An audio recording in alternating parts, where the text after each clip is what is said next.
came into effect overnight, saying nobody will be allowed to leave their homes for the next 3 weeks to break the cycle of coronavirus. बात है 2020 के corona time की।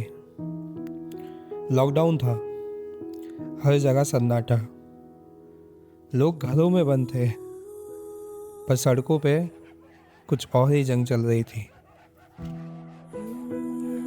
Stray dogs के बीच दंगा मचा था और उसी बीच में एक माँ वाइटी अपने बच्चों को बचाने के लिए लड़ रही थी। उसके 6 पप्पी हुए थे, पर गली के डॉग्स ने 5 को मार दिया। बचा सिर्फ एक छोटी सी जान। दोपहर का टाइम था। वाइटी ने अपने बच्चे को लेकर कॉलोनी के वैन के नीचे छुपा दिया, लेकिन बाहर के डॉग्स ने उसे घेर लिया। वाइटी लड़ती रही पूरी ताकत से। उस माँ के अंदर शायद भगवान ने कुछ अलग ही शक्ति भेज दी थी। उसने कंक्रीट रोड के नीचे तक खोद दिया, बस अपने बच्चे को बचाने के लिए। पर उसका जोश कम नहीं हुआ और गली में इतना शोर था कि मेरे पापा से रहा नहीं गया। वो घर से निकले और उस छोटी सी जान को अपने हाथों में उठा लाए। उसका साइज बस पापा के हाथ जितना था। पापा ने उसे गार्डन में रखा और इंतज़ार करने लगे वाइटी का। थोड़ी देर में वो भी आ गई अपने बच्चे के पीछे पीछे। उस रात दोनों ने हमारे गार्डन में गुजारी। मम्मी ने दूध और खाना रखा और उसी दिन वाइटी ने फैसला कर लिया कि अपने बच्चे को कभी बाहर नहीं जाने देगी। वो एक छोटी सी सुंदर सी सफ़ेद फरबॉल, क्या बेटा, इतनी क्यूट कि सब उससे प्यार कर बैठे।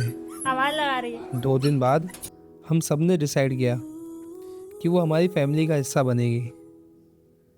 उसे नहलाया गया, वैक्सीनेशन करवाया और डॉक्टर से पूरा गाइडेंस लिया गया, कैसे पालना है, क्या खिलाना है। और फिर ऑफिशियली हमारे घर में एक नई मेंबर आई जिसका हमने नाम रखा मिनी। मिनी के साथ शुरुआत के दिन बस मस्ती ही मस्ती थी। उसका पहला स्टेज चढ़ना, स्टील की प्लेट की आवाज़ से भागना या मम्मी का उसके साथ खेलना। लॉकडाउन में सब घर पे थे, पापा के अलावा। पापा रोज़ ऑफिस जाते थे और दोनों, कैंडी और मिनी, उनका इंतज़ार करती थी। पापा के हाथ में जब पपीता आता था, दोनों पागल ही हो जाती थी।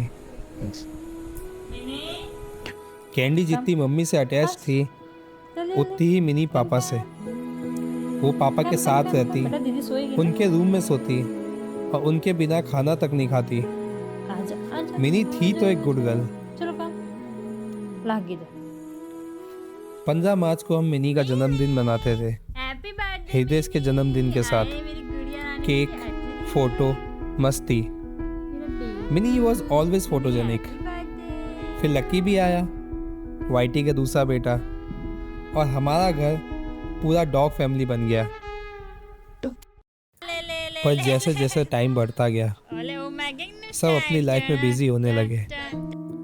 मैं जबलपुर, प्रतिभा मुंबई, कंचन तब रतलाम में थी और हृदय इंदौर में। कंचन ने मिनी को सबसे ज़्यादा ट्रेन किया और मिनी थी भी बहुत आज्ञाकारी। कंचन और मिनी के बीच कुछ अलग ही रिश्ता था।